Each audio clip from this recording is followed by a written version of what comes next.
Welcome back to Collin County Life, and today we are going to show you something very interesting. You may not have thought that mermaids were real, but Angie and I have found a pod of mermaids in Plano, Texas. And today we're going to introduce you to Miss Mermaid, Texas.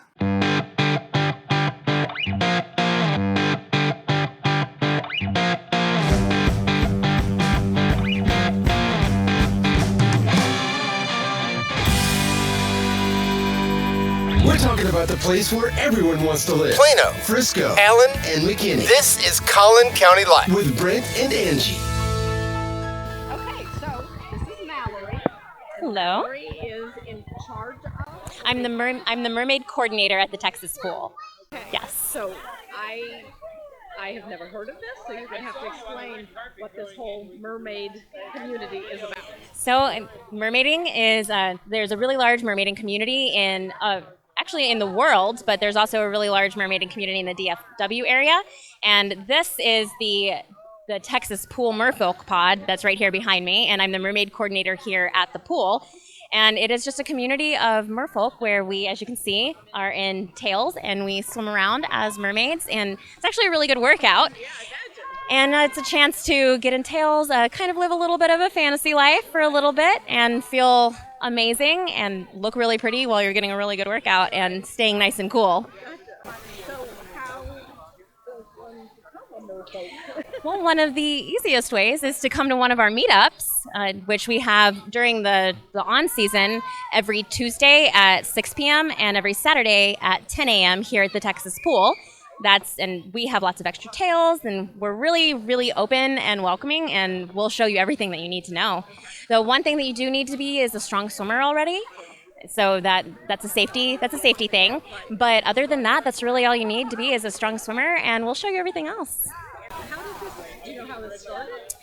Well, I think how do I stumble upon it? Well, I think it started with The Little Mermaid, and then I just always wanted to be a mermaid. But as an adult, I stumbled upon it with a friend who just told me that, did you know that you could buy a tail? And I went, no, I did not. And then I just dove in. I dove in hard. What do the mermaids do in the winter?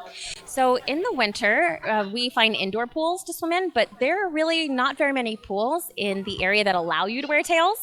The Texas pool is the only outdoor pool that allows you in the DFW area. So we're very happy to be able to swim here. And then in Denton, the Denton Auditorium, which is an indoor pool. So we hike all the way up there to swim in the winter. This is Miss Mermaid Texas over here, is a friend of mine.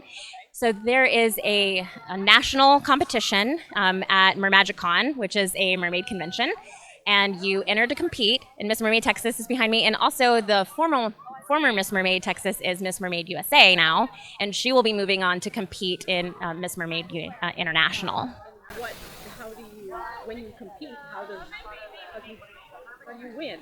She would actually be able to answer that a lot more than I could. Let me go ahead and grab her over here.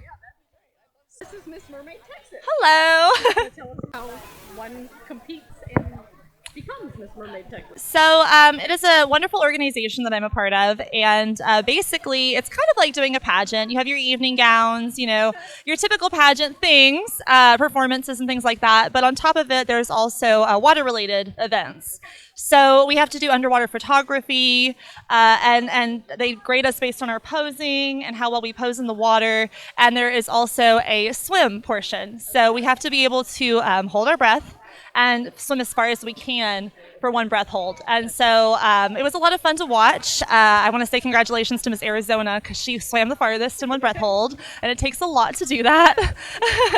It takes a whole lot. Oh my gosh. And Arkansas too. She actually beat her goal. She had not swum that far before, so it was really sweet to see her. She actually got really emotional afterwards, which was really sweet to see. But yeah, it's a lot of fun. I absolutely love being a part of the organization. The goal is basically to to have awareness to different types of platforms, basically. So mine is education, and I am trying to get more programs associated with recycling involved in our school systems. Well, congratulations. Thank you. Thanks. She won the Friendship Award. Yeah, I got the Friendship Award. I'm going to tell you right now, all of the girls there were so sweet and so welcoming. And I just felt like we bonded. It was a wonderful experience to have that and to meet people from around the nation that also love to do what you do and have these amazing goals that they want to get out there. It was just an amazing experience altogether.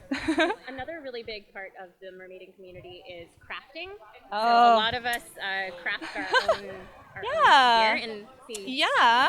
Or anything that you're wearing today. Did you I craft? actually just took off my clips, but I am just beginning to start commissions on some clip sets. I love my crowns, not gonna lie, but it's really hard for me to wear them underwater.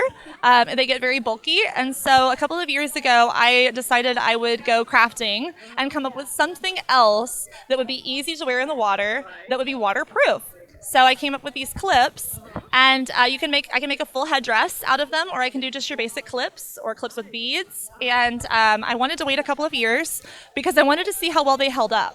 And so I'm satisfied with my product and ready to start doing commissions for other people. I've actually had 3 so far that I had to do before the competition. Oh my goodness, it was a rush.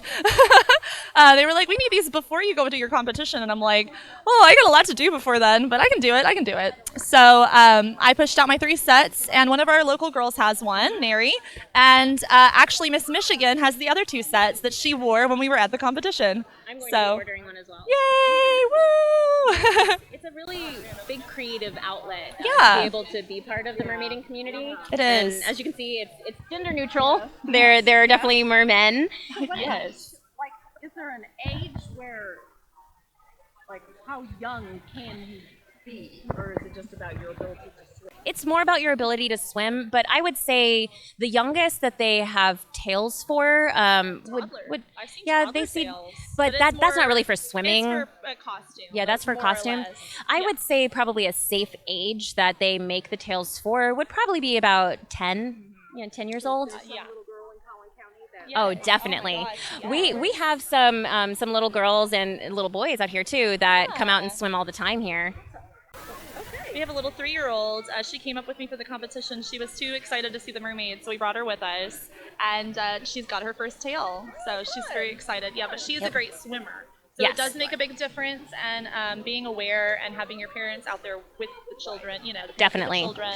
It's just like swimming in any other sense. You definitely don't want to have kids unsupervised while swimming. Especially for those first couple of swims, you want to be on top of them. Yes. Yeah.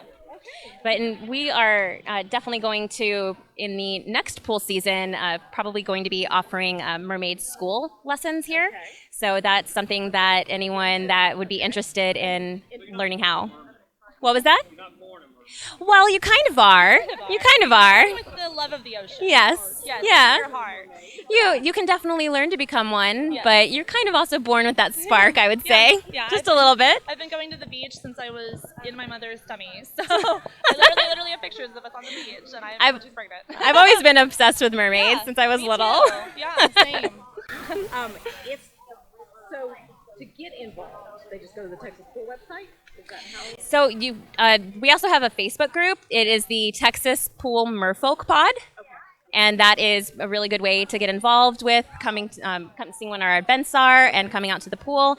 And then you can also search for the DFW Merfolk Pod or Merpeople Pod. Merpeople Pod. Yeah. And come to any of the local meetups that are here. And we, like I said, we have them twice a week here, and we will be here through the end of through Labor Day weekend when the pool remains open.